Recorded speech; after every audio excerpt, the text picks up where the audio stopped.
Hello বন্ধুরা, এই মুহূর্তে আমি আছি হবিগঞ্জ মাধবপুর নপাড়া বাজার। আর নপাড়া বাজারকে দেখতে পেলাম রিশাদ ক্যাফে। রিশাদ ক্যাফেতে কি কি পাওয়া যায় বা কি কি আছে সবগুলো আপনাদের মাঝে তুলে ধরবো। ভিডিওটি স্কিপ করবেন না, ভিডিওটি কন্টিনিউ করবেন। আর ভিডিওটি ভালো লাগলে একটা শেয়ার, একটা কমেন্ট, একটা লাইক করে অবশ্যই পাশে থাকবেন।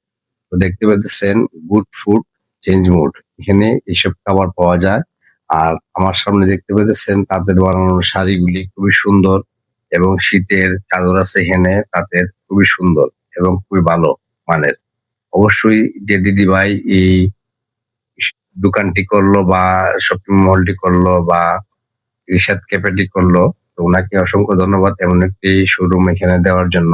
তো দেখেন আমার সঙ্গে থাকেন, এখানে কাঁচের বানানো চাদরগুলো দেখতে পাচ্ছেন খুবই সুন্দর এবং খুবই সফট, দেখে খুব ভালো লাগলো। আর শাড়িগুলি তো বলার মতন না, অসাধারণ শাড়িগুলি। যারা কাঁচের বানানো শাড়ি পছন্দ করেন অবশ্যই রিশাদ ক্যাফে চলে আসবেন। নওপাড়া বাজার, মাধবপুর হবিগঞ্জ নওপাড়া বাজার চলে আসবেন রিশাদ ক্যাফে। রিশাদ ক্যাফে আসতে গেলে কিভাবে আসবেন? নওপাড়া বাজার এসে বললেই হবে যে আমি আইসক্রিম ফ্যাক্টরির সামনে যাব। তো আইসক্রিম ফ্যাক্টরির সামনেই এই রিশাদ ক্যাফে। তো রিশাদ ক্যাফেতে আসলে আপনি এই ধরনের পোশাক-আশাক নিতে পারবেন।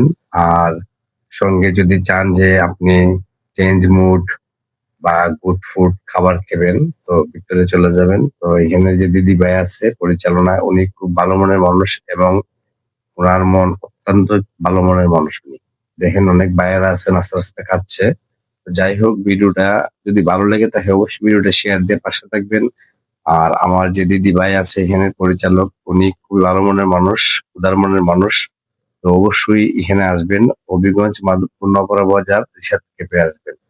তো রিশাদ ক্যাফে আসলে আপনি অনেক ধরনের খাবারও খেতে পারবেন, আর সঙ্গে